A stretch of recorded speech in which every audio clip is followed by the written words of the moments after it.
Welcome, dear viewers. Do welcome to HTV Africa, HTV, the Humanist TV Africa. Once again, most welcome to HTV Humanist TV Africa, where it starts and ends in terms of programming, in terms of filming, in terms of interviews, in terms of sharing information. My name is Kato Mukasa. First and foremost, I'm a Ugandan and very, very proud to be a Ugandan. Now, apart from that, I'm a human rights defender, an advocate, and also a humanist interested in issues to do with humanism. Now, I want to encourage you to subscribe to our YouTube channel and Facebook page, which is Humanist TV Africa, where we always endeavor to take education to the people. Remember, one of our objectives is to educate, learn, and relearn, because we realize that we've been miseducated so much in Africa. We want to use this channel to educate ourselves, learn, and relearn. Now, there is a very special segment of this TV, and one of our shows is called Humanist Interviews, where we bring humanist celebrities, if I can use that term, because all of us are humanists in a way, but we have those humanists doing great things all over the world. And in the studio today is Dennis Bwambale, who is doing the slides, who is doing the audio, the voicing, and everything. He is the producer for today's show. And of course, in the studio is a special guest, a friend, a fellow director, my co-director at Uganda Humanist Association, my co-director there, and of course a director of Kasese Humanist Schools, and that is none other than Comrade Brother Robert Bwambale. Welcome, Brother Bwambale. Yeah, it's a pleasure, Brother Kato, Bwambale, can you hear to me? be on this show. Yes. Yes, I can hear you. Most welcome. Thank you. Now, having said that, I want to right away set the ball rolling by allowing our guest, Robert Bwambale, and the show is Humanist Interviews. Robert Bwambale is going to briefly take us through his journey. I know his journey, but I know that each day there are people who join Humanist TV Africa who would like to know this man, Robert Bwambale, who has built over 5 schools in Uganda, who is educating thousands of students and pupils in Uganda. What is his motivation? But before you go to that, who is this man? How did he grow up? Did he have parents? Were they religious? Was he religious? How did he abandon this fucker called Jesus Christ, this nonsense called Jesus Christ and religion? How did he turn out to be an atheist? And how did he turn out to be a humanist who has made his mark in the history of humanism in Africa? Welcome to Humanist TV. And of course, I'm now giving you a platform to talk about yourself. Who are you?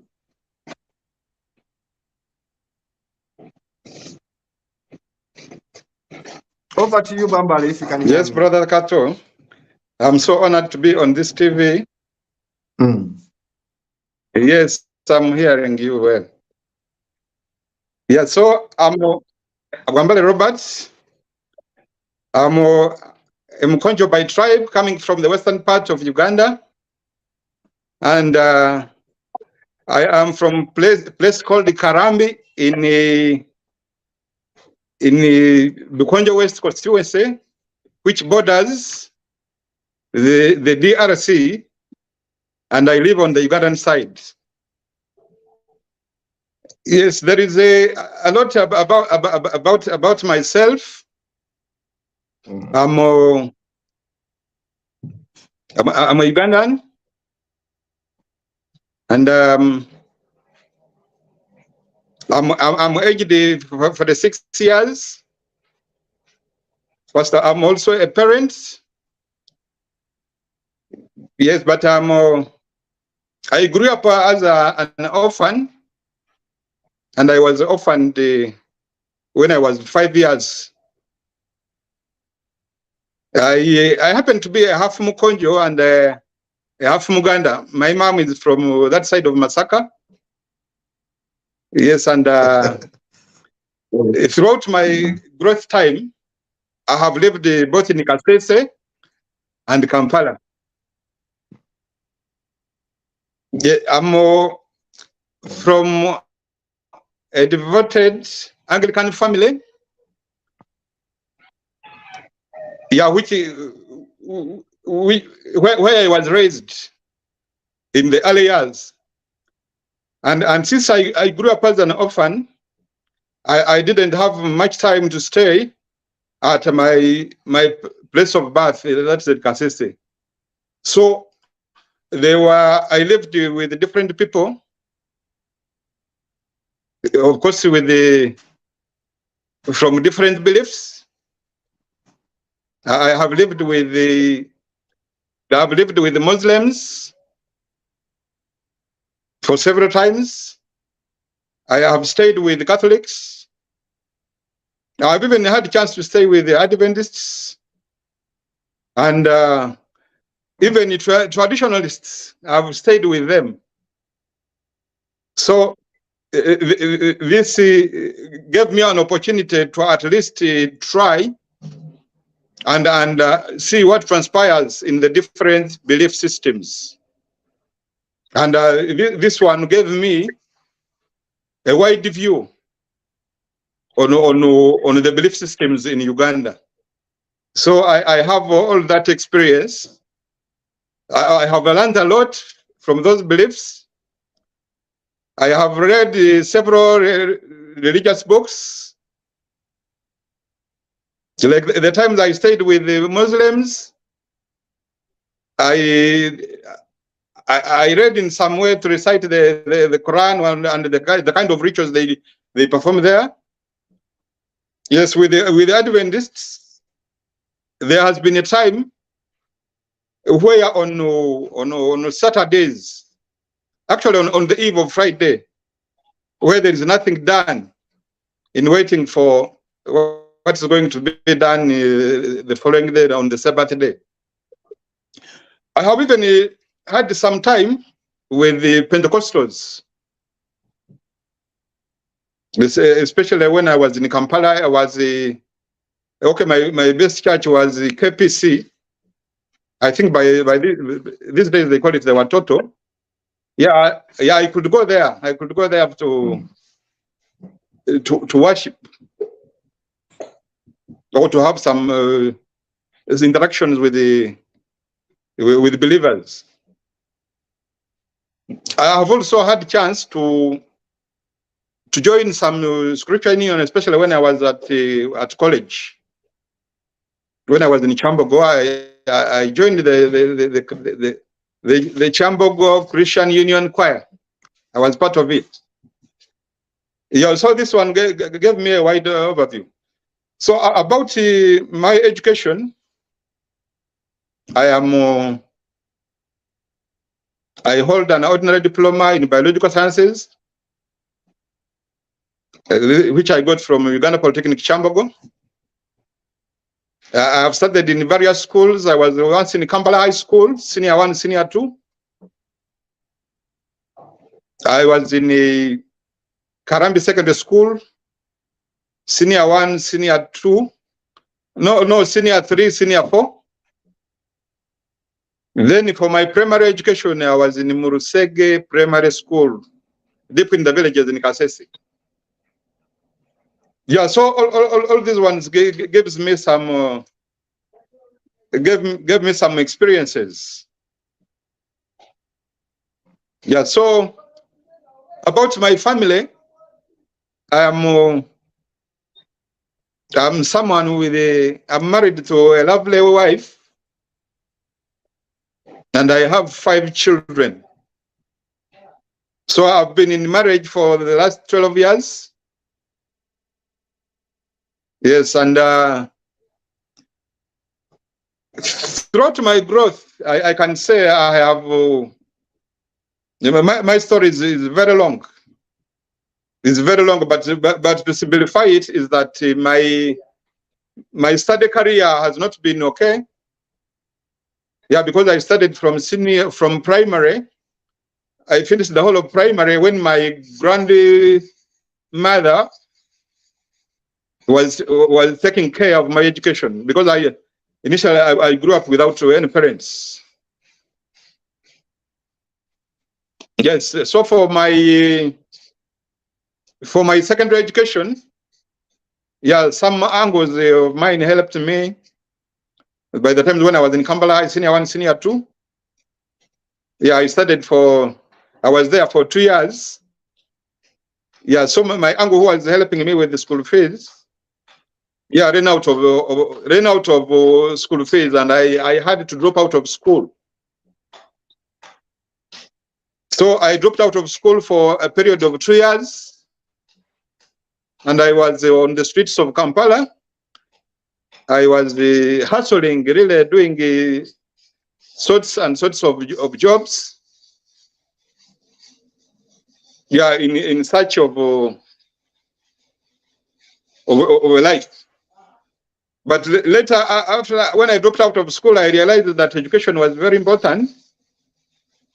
So through my efforts, I started to, as I was working, I started saving some money, and and of course I knew that if I got education, that one would help me so much in either managing life. So I after mobilizing some resources, I educated I took my with my savings, I decided to go back to school. So from senior 3 to senior 4, I educated myself, and through my hard work, I managed to pass senior 4, and got some well-wishers who gave a helping hand towards my education, and they supported me. Senior 5 and senior 6 at Rwenzori High School.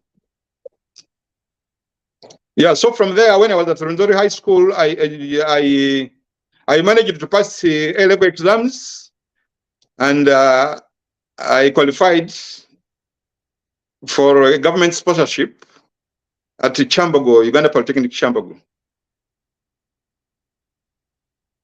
What promotion did you do at high school? So at Chambogo, I was doing. What promotion did you do at high school?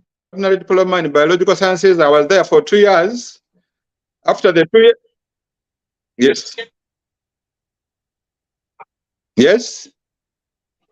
I was asking which combination did you do at high school? HSC. Was it MEG, PCM, BCG? What was the combination there? HSC, I did. Yes. Yeah, I did the BCG. Stroke some maths. Yes. Yes. Continue, please. Continue the discussion. Yeah. So from there, after I had finished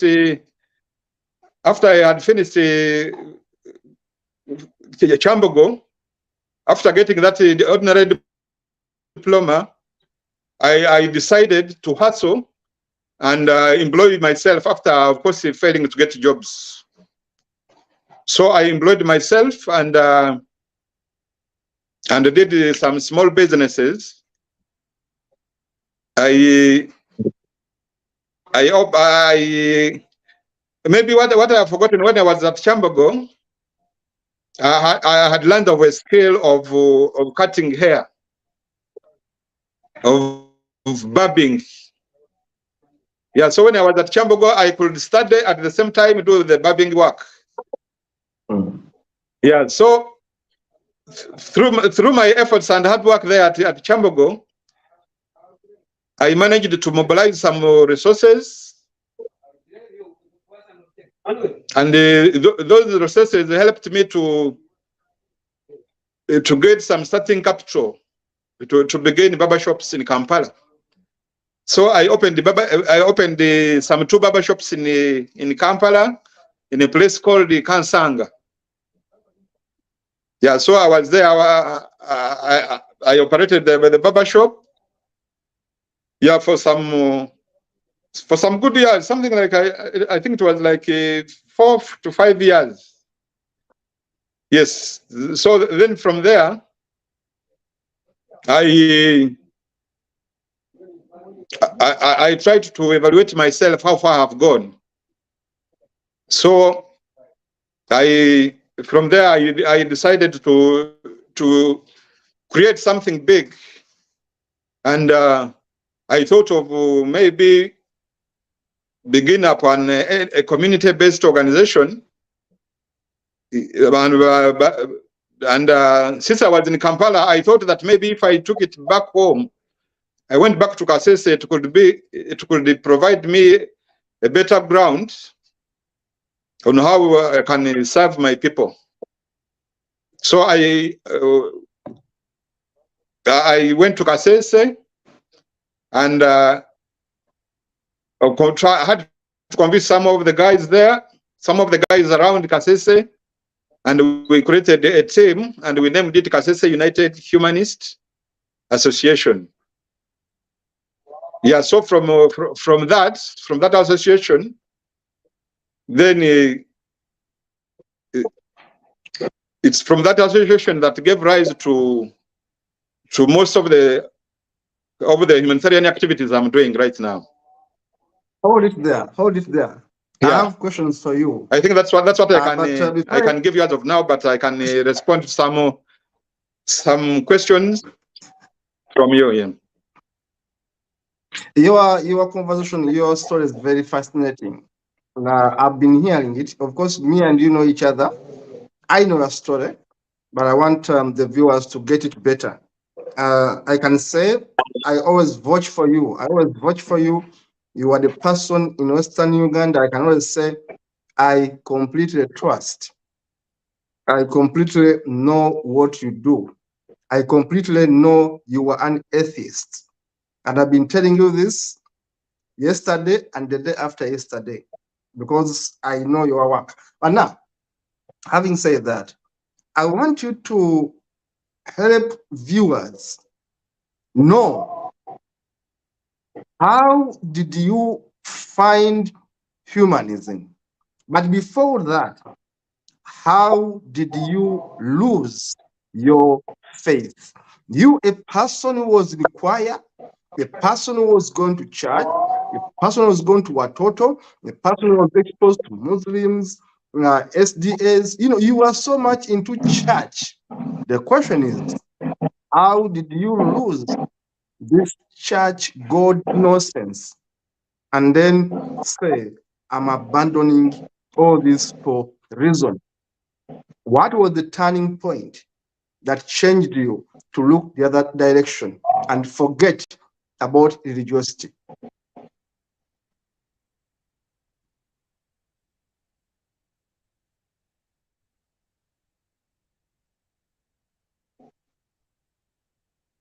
Have you heard me?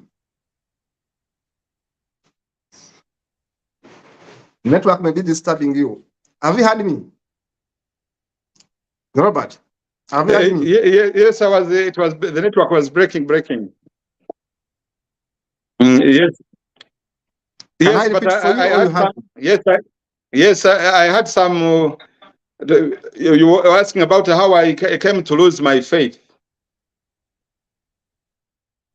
Yes, I had some in bits. Yeah, continue.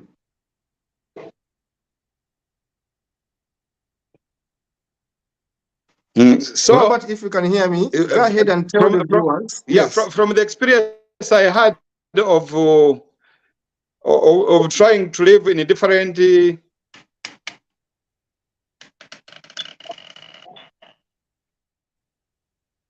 Go ahead and tell the viewers. I know network is challenging. So the experience I had of interacting with with people from of different beliefs and.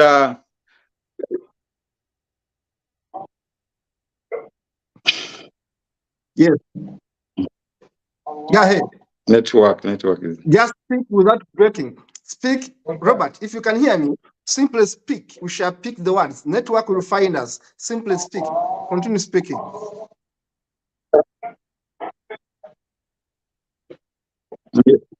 If you can hear me, I know network is challenging, but Okay. continue speaking. Just speak. Okay. So Yes. so I lost I lost my faith. Yeah, of course, with the experiences. Okay. Yeah. So Continue. I lost the faith after of course getting no enough answers about some of the questions I was some of the questions I was asking people. Yes, of course. I had some questions in mind, and I was not getting conclusive answers to the questions. And of course, my experience of science also had a great impact and an influence on how I am today, because I studied about evolutionary science and creation science. When I try to weigh the two, I can see that evolutionary science explains better our origin. When I research about the origin of life, and all these things we have, like we see the changing weather patterns, this thing, why people are poor, why others are rich, why others are blessed, why others are not blessed, why crops are growing, why in some places, and why crops are not growing in other places, why people die, and what happens when people die. Yeah, such kind of questions. When I try to engage religious people, they didn't have conclusive answers that really convinced me, and through that I started losing my faith. Also, the hate. The moment I realized that religion divides the people, that one really made me lose my interest in it, because at first you are supposed to be, you are humans, but the moment you subscribe to a religion, then that religion takes full control of you, and only you just get friendly to those ones of your faith, but those of other faiths, you look at them as losers. Yeah, so through that one is also another factor that made me lose my faith. Also, about like the weather, I normally hear people say God has given us rain over what.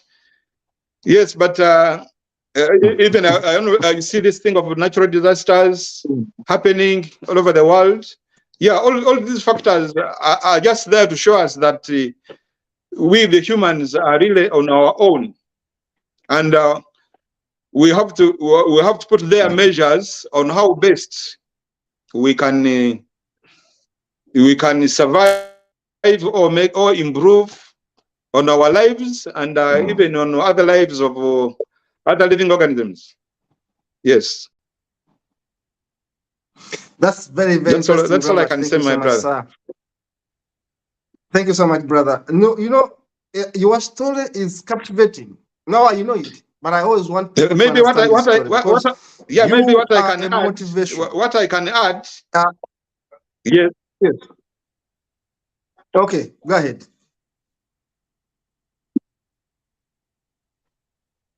Go ahead. Robert, go ahead and add it. Go ahead and speak. I know network is disturbing you, of course, but please go ahead and speak that point. as Robert comes back, Robert, are you online? If you can hear me, if you can see me, but if you can hear Yes, me, please go ahead and speak. I was. Yeah, go ahead and speak. Go ahead and speak. Go ahead and speak. When I put thumbs up, I'm not NRM, you know, I'm opposition, but I put thumbs up to tell Okay, you. so I was saying that I try. Yes, actually, I've had I have had much time on researching on the holy books. Yes, like the Bible, I see it has very many interesting stories. Yes, but most of them, the stories which are there, some of them are really impossible. Yes, and like the story of the Christian story itself, that one of saying that a woman is from a man's rib. Yeah, you can see like that one is a really fake story. Like this one of saying that that Jonah, this person who entered in the fish stomach. You can see that one is really an impossible story. These are other stories of like Jesus feeding about 5,000 people on loaves of bread. All these are imaginary stories. Actually, they don't hold any sense. But sometimes I wonder how these people have convinced the majority, and really people subscribe to it. Yes, I just think that maybe in this era of enlightenment, I think it is very high time people come back to their senses and really see whether really in this era we should subscribe to such. Yes. You know why I'm laughing?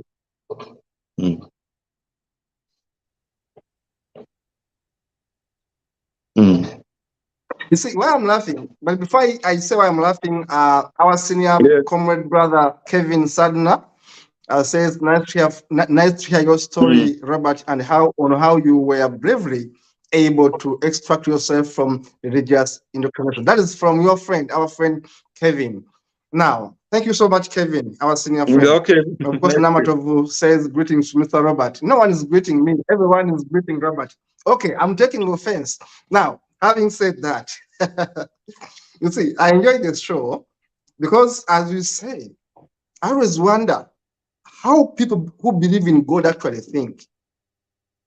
That's why I always hit my head and say, is there something wrong here with these people? Because if you're going to take these stories in the Bible seriously, there must be something wrong with you here. And yes, as you say rightly, when I was in high school, you used to call you guys the sciencers. You did BCG, biology, chemistry, geography, stroke math. You used to call you the sciencers. Me, I did history, economics, and English literature. Now, for me, I was in the arts. But for you, we are strictly in the sciences. Now, it's very interesting because, one, your story is the motivator. Why I always want to interview you is because you have done things which many people dream about. Number two, because you come from a very humble background. Number three, because you're a humble person yourself. Number four, because you have been training Ugandans, orphans, poor people. You have empowered hundreds of people. Me, I respect people that change others' lives. That's why I respect you. And number 505, you are not a con man. You are not in humanism for the sake of it. You are in humanism because you are convinced it's the right worldview. That's why when anyone checks your Facebook page, you always talk about humanism. And for the years I've seen you, Robert, you have been true to humanism. Now, I have to give you that credit. And of course, say thank you to whoever has been supporting you, but also thanking you as you, because none of us fail, even when you have the support that we get. Now, going back to the question I wanted to ask you, humanism, you have talked about how you looked at the Bible and you saw weaknesses, but I'm yet to find out when did you first hear the word humanism? To me, that's very important. I'll tell you my story in 1 minute. The first day I heard about humanism was in 98, when I was reading a book by Frank Fanon called The Wretched of the Earth. And I found humanism at Makerere University in 99. But I was only an atheist who never knew about humanism. But I only read about humanism in a book by Frank Fanon called Wretched of the Earth. And it was just like a paragraph. And I was like, what is this that this guy is talking about? That was 1998. 99, I find humanism at Makerere University as a first-year student. Now, I want to ask you a question. How did you find organized humanism? Because many of us are humanists, by the way, but organized humanism, how do you find it? Okay. So, actually, I came to know about humanism in the early years of the year 2000, when I was off college, when I was from Chambogo. And you know, I think by that time, those are the times when the internet had just come in Uganda. Mm. Yes, so I was I was going to these internet cafes, trying to get some exposure to the international community. Then I asked Google whether there are really people like me who don't, who doubt God, who is God. I tried to research, are there people who believe in God? Are there people who don't believe in God? I was trying to... Go ahead. Yeah, so I was trying to research whether there are really people... Continue, please go ahead. With a similar thinking like mine. Yes, and as I was researching, I first of all, I found the atheists. Then that one I was researching, I found the humanists. I found the other people, they call them brights, others agnostics. Yeah, so I tried to read deeper about them. And as I was reading deep about them, I realized that that these people in their areas where they are, they have some kind of fellowshipping. They form groups. They're in groups. So that thing came in my mind to say that maybe one day I will also set up something like this. And those were in the early years of the year 2000. So by then I was a Baba in Kansanga. Actually, I would go to those internet cafes of Kansanga, Kabalagala. Yeah, I could go there to... I could go there to do some kind of stuff. Yeah, some kind of surfing like that. So after realizing that there were other people who have similar thing like me, I had to note that thing down, that maybe at one time in the next few years which are coming ahead, I will try to organize and set up something like that. And several years later, then that's when I said, let me leave this saloon work, and I go back to Kasese and said something like that. Yeah. Okay, Robert. What motivated you to start the first Kasese Humanist Primary School? What motivated you? And two, where did you get the energy, the motivation, the guts to say, I'm going to use the word humanist in the name of my school? One, what motivated you? And really, why a primary school? Why did you go for primary school? Okay. So in the early years, when we had begun the Kasese United Humanist Association, we had begun with a library. That was in 2009. We had begun with the library, and to begin that library, we had to write to different humanist organizations, even individuals, requesting for free thought literature. It's such that we get this literature and we create a library where people can come, even ourselves, even our members, such that you can get more knowledge about free thought, free thinking. humanism, and atheism. So we created that library, and creating the Kasese Humanist School was a decision that came from me together with my other members, where we thought that the library itself was not enough to spread secular views. So we thought that maybe we can set up a school, and we should name that school a humanist school. When we were trying to propose the school name, I chose the humanist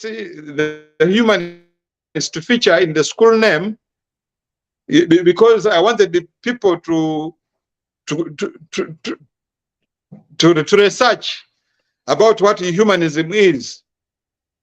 Of course, I myself had got what it means, and I knew the repercussions that that could take, or what people would think about it, because some others were steadily attacking me when they heard of the word humanist.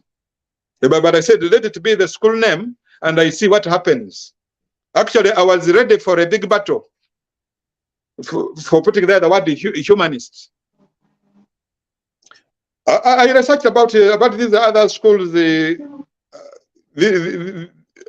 Of course, when I was researching, I found that there were schools run by humanists in Uganda, and for them they were trying to avoid the word humanist.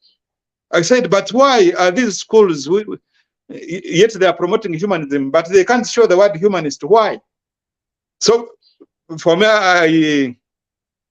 I said, let me risk and put the word humanist there, and see whether I will get some problems, maybe with the government or even with the locals. Yeah, such that we see what happens. Yeah, so in the general, why I chose the word humanist, I wanted the local people, even the government, even other people, knowledgeable people, maybe the elites. All, I wanted to see what's their response to the word humanist. And actually, I'm very happy that since that time, the word humanist has is there, but and it has been there for 12 years. Yes, my friend. Very good. Thank you so much. Two questions again on the human schools. Number one, why have so many schools? Because we have like 5 schools. I think you'll tell me that. What is motivating you to open up so many human schools? Number two, you began from about 2007. And now that's about 12 years and more, and counting basically. And then you are going strong every day.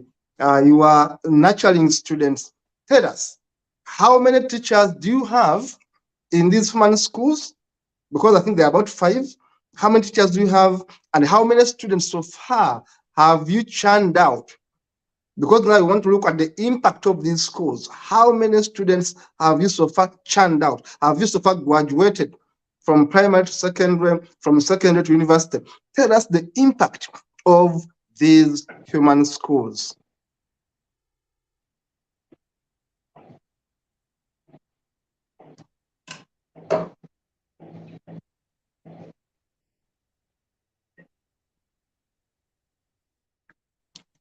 Robert, the impact of these schools, if you can hear me now.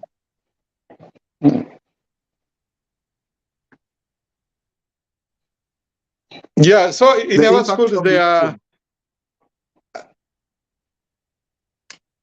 The impact is very immense. Actually, many children have got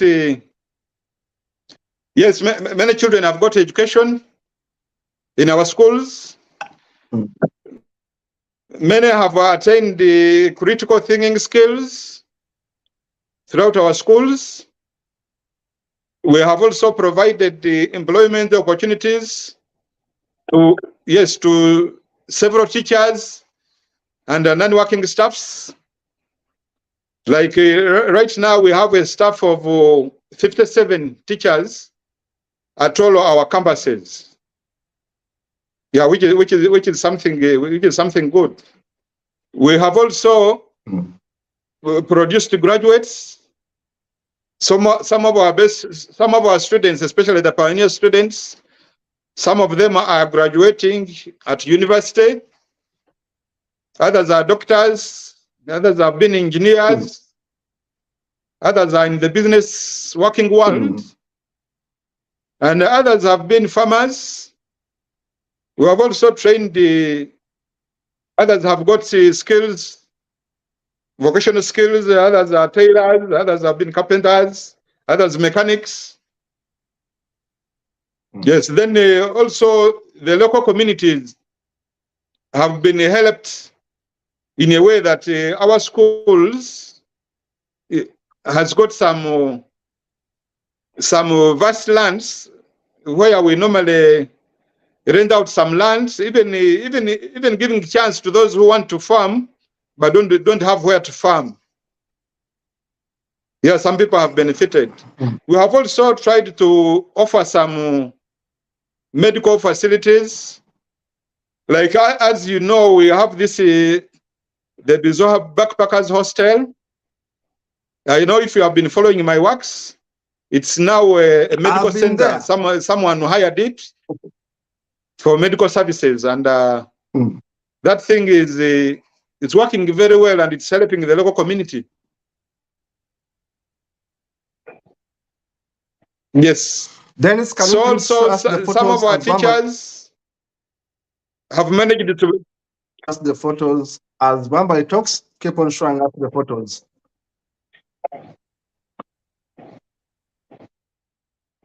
Yes. So some of our teachers have been offered the free accommodation. Yes, and which is a relief to them. We have also offered some working shelters for some mechanics, like this auto mechanics facility where there is the Bizoha Auto Garage. Yes, we have provided some rental services, some people. Yeah. So you can see those images. We are also involved in the tree planting initiatives. Yeah. Those are some of the positive impacts. Yeah. Robert, what are your challenges as we show these photos? What are your challenges so far? What are your challenges so far? How do you want to be assisted? So how I want to be assisted is that I want to be assisted in helping some of the vulnerable children, especially the orphans, and brilliant children, maybe from overburdened families. Those ones need much assistance. I also want generous donors to help me in supplementing on teachers' salaries, because our schools, even though they are developing, but we are still having challenges with the salaries. We want to raise their salaries. We also need the books, textbooks, more textbooks to add in our libraries. We also need science laboratory equipments, such that we stock our school laboratory, since in science forms a great foundation of our school.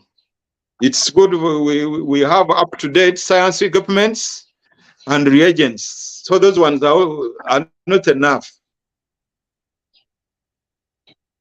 We would also welcome volunteers to come and work with us at our schools, especially from all over Uganda and even internationally. You are most welcome to come and be part of this humanitarian service we are doing in this. Yeah, at our schools. Yeah, so those are some of the challenges. Thank you so much, sir. Thank you so much, Robert. Robert has made a call for support. Robert has been able to take us through the works he does. And I will say that Robert is a motivator. Bwambale Robert is a motivator. And of course, when I look at Western Uganda, I see that we have inspired so many other humanists coming up. And I want to give you credit for that because there are so many projects now in Western Uganda. I can say I was at your school with my team of UASO, where you were director. We were there, we checked your activities, and they checked out your school or your schools. I can vouch for them. I can say, please support these schools because the person behind them is genuine. The person behind them is a true humanist, is not in for it for money, is not in for it for fame, is in for it because he is well aware of the meaning of humanism and is very determined to take it to the people and already has taken it. Why do I commend Robert? Because unlike so many other people who are hiding behind humanism, Robert Bwambale is up to the task. When you go to Kasese and you ask the atheist, they'll tell you Robert Bwambale. He talks with parents about humanism. He talks with teachers about humanism. He talks with students about humanism. So Robert Bwambale is real, is not a masquerader. Then it's back to me and back to Robert as we make the conclusions. Now, Robert, you see, I've given you all that Yes. commendation because you deserve it, because you have worked for Thank it. you. I always say there are masqueraders in humanism, and you are not among them. And me, I'm an open book. I criticize people without fear or favor. And I've been saying that there are humanist schools in Uganda which are not humanist schools. There are humanist schools in Uganda which are run by fraudsters. Yours is not among those schools. It's the reason I will not interview those masqueraders on this TV. I will not interview masqueraders on this TV, who I know they are simply using the banner of humanism for their own ends. Robert, you stand out and we give you the flowers as Humanist TV Africa for being honest and for doing your work diligently. Now, I want to ask you two questions. One, I've been a teacher personally. I began teaching in 1999. Actually, I began teaching in 1997 because in my vacation of senior 4, I taught at a school called Kikungwe Muslim School, and of course my school, not my school actually, but I taught my school in HSC vacation. But in HSC vacation, actually I taught a school. Now, having said that, as a teacher, as a proprietor in a humanist school, not one, not two, about 5 humanist schools, how do you ensure that your school is different from other schools? How is your humanist school humanistical enough to be different, to churn out graduates that are self-aware? What do you do to promote humanism in your school? Yet I know that the syllabus says you must teach dogma. You must teach Christian religious education. You must say prayers. How do you balance this equation to convince me that indeed yours is a humanist school?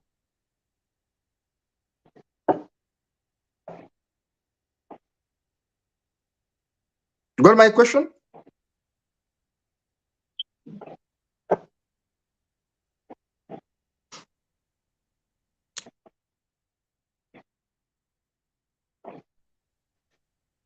Can I repeat my question, Robert? I'm asking. No, it was breaking. Humanism. Yes, you can repeat. Can I repeat, or you heard me properly? Okay, I'm asking you a question. Can you please take us No, I through was what beating you the... do to ensure that your Yes. students come out as self-aware, as humanists, not as other litigants, people indoctrinated? How unique are your schools from the rest of the pack?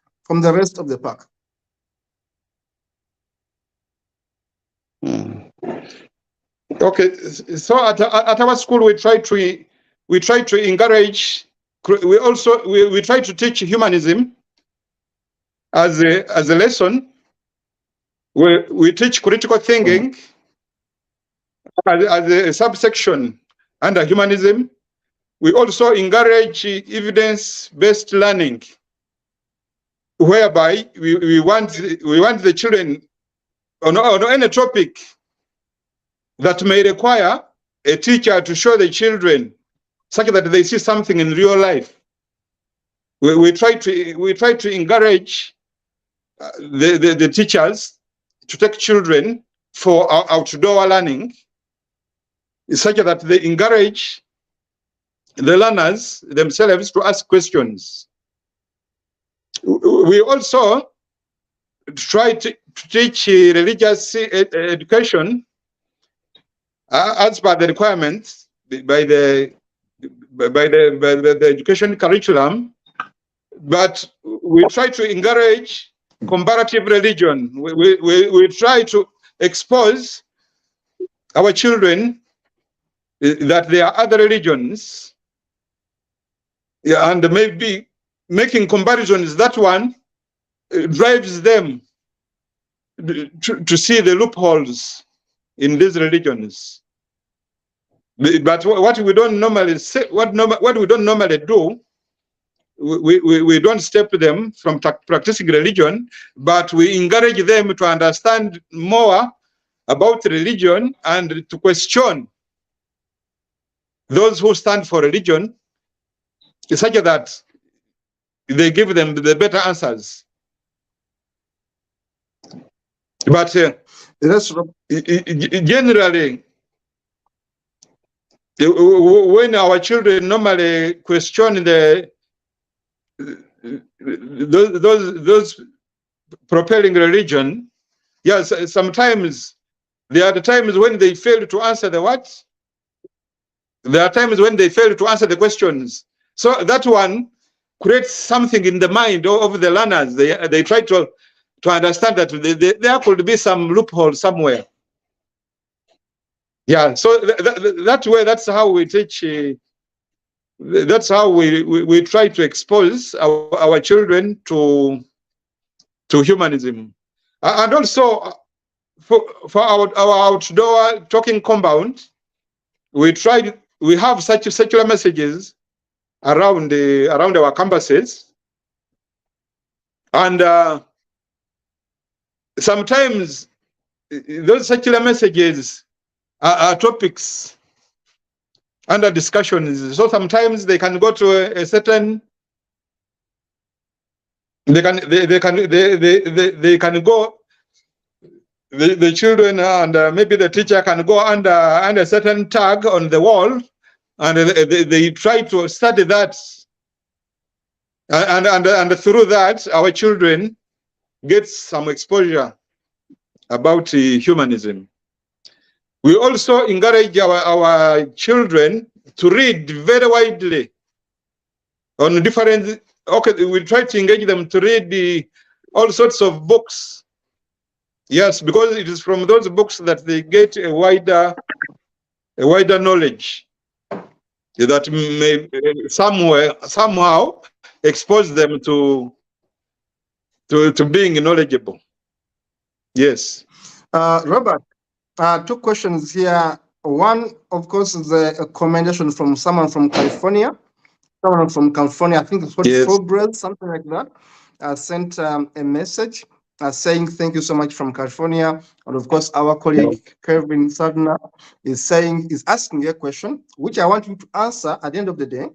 Are religious parents suspicious of your motives? And do you get pushback from them? How do you deal with these parents? Are they all praises for you, or they are criticizing you? Parents.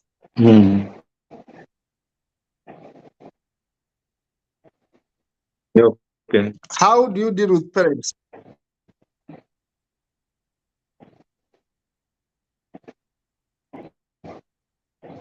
There is a question for you on the screen, Robert, and I'm asking you on behalf of Kevin, is asking you, are there parents who are pushing back, who are challenging you for the humanism principles you are promoting? Are there You can some come challenges again? from parents? Are parents challenging you? Are there some parents who challenge you for promoting humanism? How I deal with parents? Yes. Are they challenging you? Are there some of them who are saying, don't talk about humanism with my students? Do you get challenges from parents?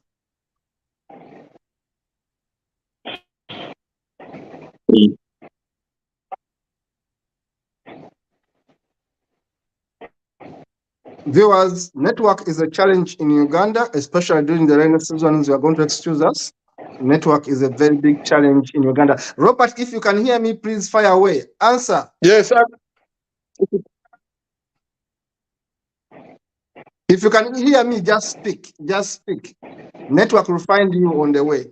Just speak.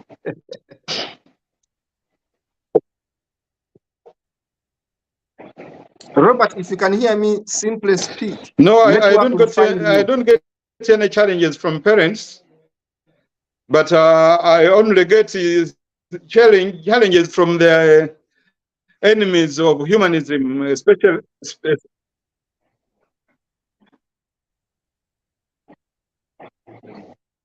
I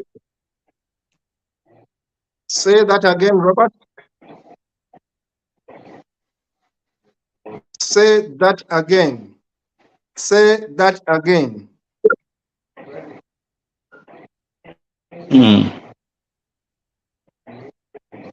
Say that again. The enemies of your school. Say that again. I rarely get challenges from the parents.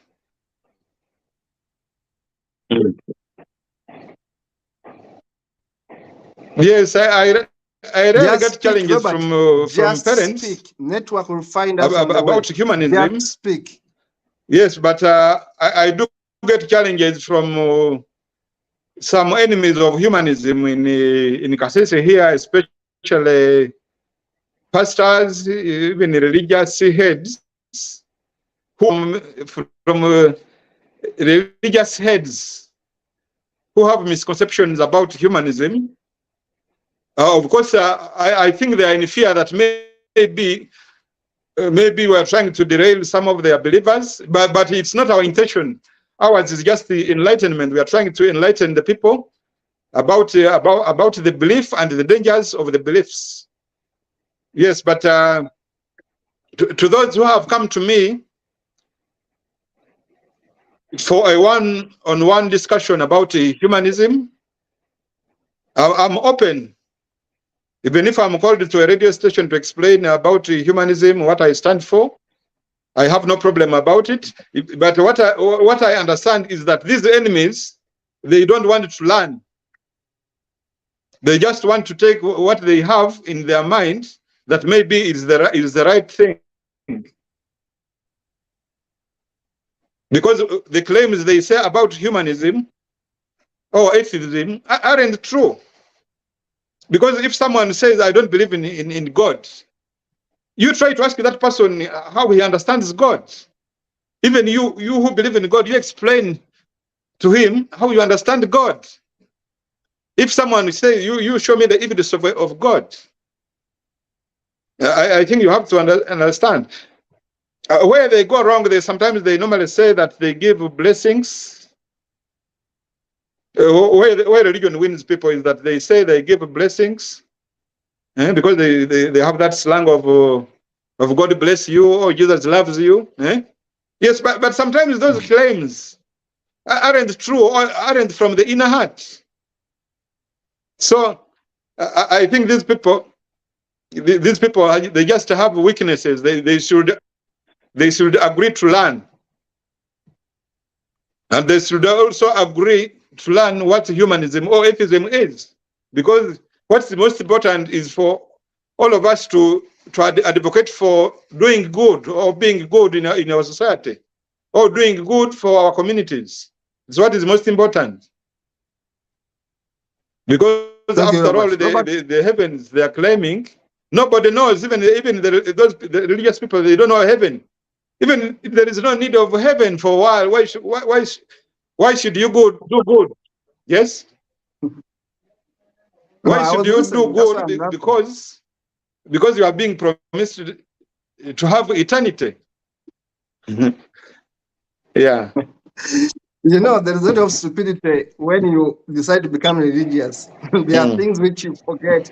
You forget to use your brain. The moment you sound religious, you forget to use your brain. So I have, and you begin continue. So even Continue.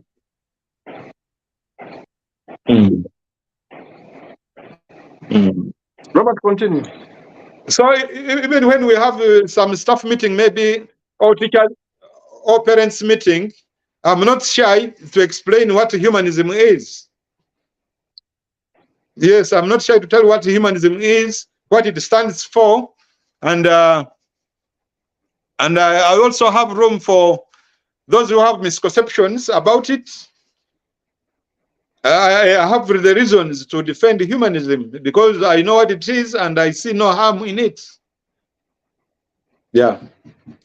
Finally, Robert, we have run out of our time. Our show is always 1 hour, but because of you and because of network challenges, we are going to add 10 minutes, which we don't normally do, for you to answer 2 questions. We're adding 10 minutes for you to answer 2 questions. Number 1, going forward, Robert, we look at humanism after us. Me and you, we have talked at a personal level. I remember in Kasese, me and you said we are going to donate our own land to our own organizations. I want us to repeat it here on the screen. Me, I gave a piece of my land to my organization, which is a humanist organization. And you said the same thing. You gave a piece of land to Kasese Humanist Association. I want us to talk about the future of humanism without us. Now it's your turn. What are your plans to ensure that these schools remain running? Kasese Humanist School must not die because Robert has died. It must continue going. What is your game plan? What is your continuity plan? What is your posterity plan?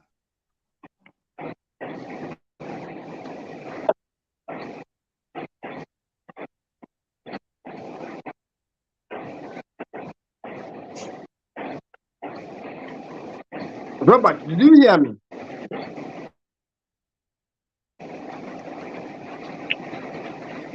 I'll repeat this question because of network challenges.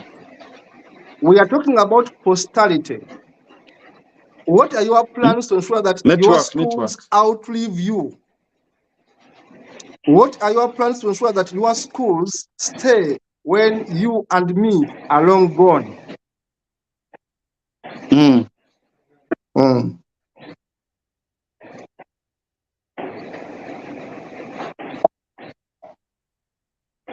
Have you heard me, Robert?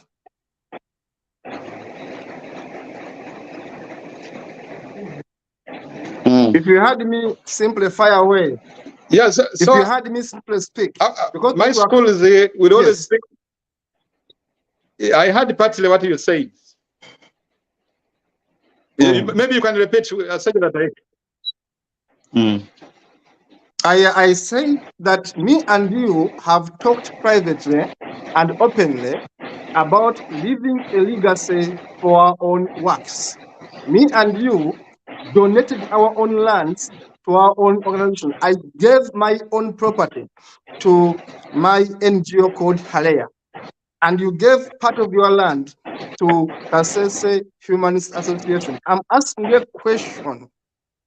What is your plan to ensure that what you have done continues to go forward even when you are long gone?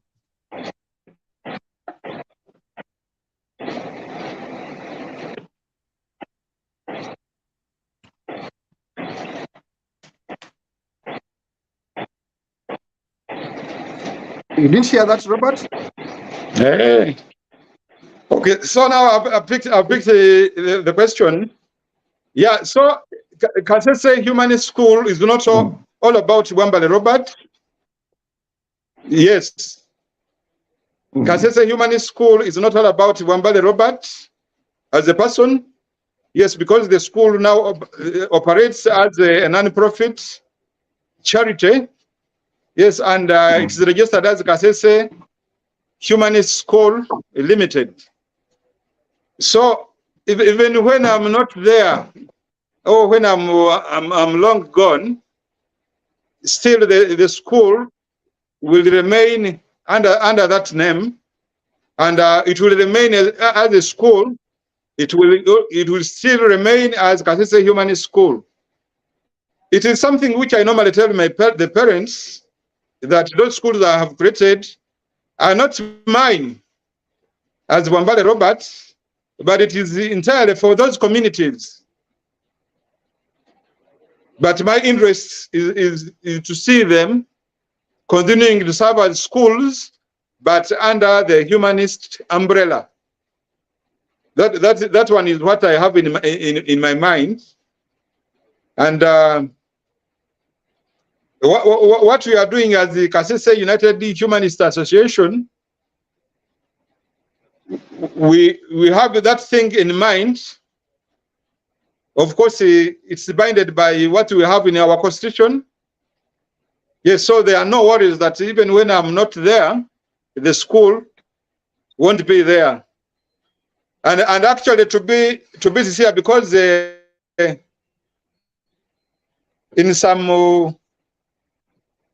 some 10 years, I think I will be retiring, and I will no longer be active under Kasese Humanist School. So that school, I have to tell the international community, especially those who helped me put up those schools, that still they will remain humanist schools. And maybe, thank you, Robert, to keep the stability of those schools, such that they serve more the communities in the years to come. I would encourage the international community. I would encourage the international community to be part of those schools. If really they want the continuity of those schools, they should come and work along with the Kasese Humanist School, and we ensure those schools are there for the very many years to come. I think, my brother, that's what I can say about that's awesome, about Robert. school. We have run. Maybe there is a pledge I made towards the UHASU about the land. Yes. Truly, the land is there. It's in Muhocha. And actually,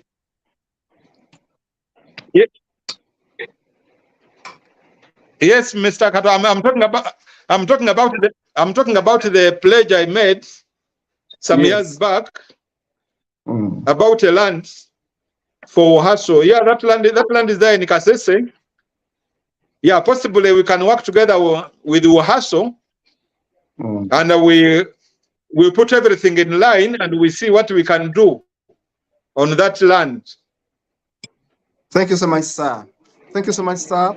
Lindsay Powers was asking a question that the influence of your yes, this is the question. Is humanism becoming popular in Kasese? Lindsay Powers is your friend. Is asking a question. Is humanism becoming popular in Kasese? That's your concluding question, my brother. Is humanism becoming popular in Kasese?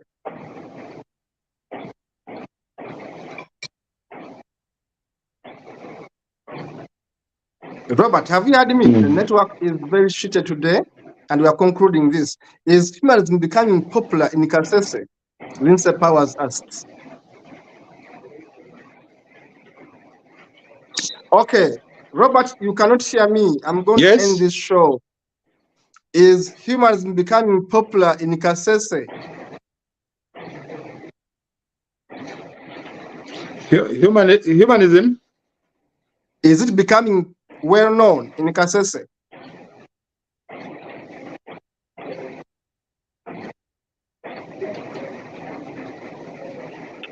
Robert, if you cannot hear me, we are ending this show. Of course, we have done very well. Is humanism becoming well known in Kasese? It's breaking. Robert, you cannot hear me. You have done very well. Network is very terrible there, of course, because of the rains. Network is really bad. Even here, where I am right now, network has been challenging me today. Now, I want to thank you so much, Robert. If you have heard me, Robert, I want to thank you so much. You are my brother. Network You are is a problem. Yeah, we are winding it up now. You are one person I trust 100%. And I know you are up to good. I want to encourage donors to continue supporting human schools in Kasese, courtesy of Robert Bwambale. You are the only person I can trust in that area of yours. And when you recommend people, I always say you have it right. Robert, your last word, your concluding word for today. Robert, your conclusion for today. I don't know whether you can hear me. Robert, your conclusion for today. How do people find you, your social handles, your Facebook name, and all that? How do people find you?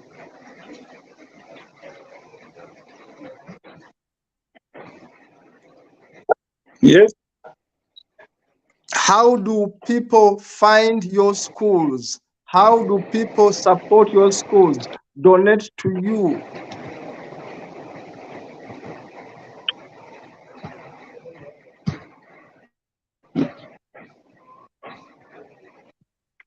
Robert, how do people contact you? How do people contact you? How do people donate to My you? friend, network is poor, very poor. But just speak if you have had just one word. How do people contact you? How do people contact you? How do people contact you and support your school?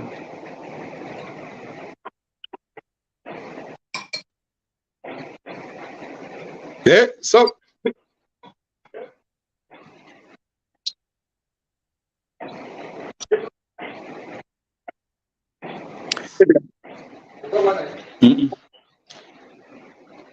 yes, so people can contact me on my email, kasesehumanistschool@hotmail.com. They can also contact me on Facebook. My Facebook handle is facebook.com/Bwambale Bwambale.Robert. I'm also active on Twitter, and the Twitter handle is @Kasese Humanist. Yes. Thank you so much, Robert, for your time. On Instagram, I am also Kasese Humanist. Yeah. Thank you so much, Robert. The network was really terrible, but at least people heard you. Thank you so much for making the time. Dennis Bongo in the studio, thank you so much for running the show. And of course, Lindsay Powers, Kevin Sadana, and everyone, Namatovu Stella, and everyone who managed to send in emails and messages, please. Thank you so much. Please subscribe to our YouTube channel and Facebook page, Humanist TV Africa. Please subscribe, share, and like, and comment. We are going to be having more interviews like this one with Robert Bwambale of Uganda. Thank you so much, Robert. Even my network was bad today. I had to put my Wi-Fi near me to be able to talk. Thank you so much, Robert, for having the time to feature here. If you want to write us, please write us at humanistv.africa@proton.me.